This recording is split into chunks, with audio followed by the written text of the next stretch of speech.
Det den så også er rigtig god til, og fordi den nemlig har den her gode, kraftige kvalitet, så er den rigtig god til trykgæring, og gære under tryk. Og der har vi så lige snydt lidt i tv-køkkenet, så der har jeg selvfølgelig taget et andet låg, hvor jeg har monteret 2 rengøring karboneringslåg, og en deep tube slange og en flyder. Og så har jeg en Duo-Type Blow-Tie og Keglands nye borelok. Så nu viser jeg lige, hvordan man monterer det. Skru det her af først. Tag den lige af her.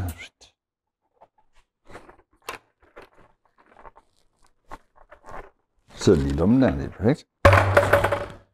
Sådan.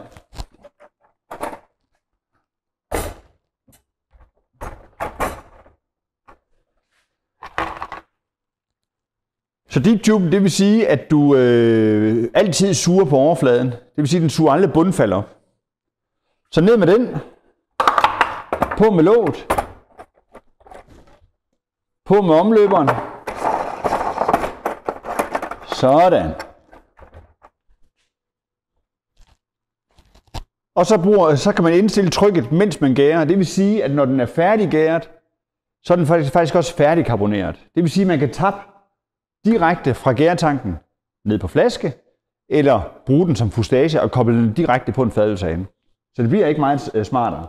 Og I kan se, der hvor deep-tuben er, der skal den her ikke på. Sæt den på herover. Sådan. Det der så er fedt ved det her, det er jo, at når man gærer, og der er det vigtigt, at når man nu hælder øllen i, eller urten i gærtanken, så gærer man altid med åben ventil. Så når det gærer, så løber gæren direkte ned i gæropsamleren. Og det vil sige, når man så efter en uge, og gæropsamleren er fyldt, jamen så lukker man ventilen, og så har man stukket den om. Nemmere bliver det ikke.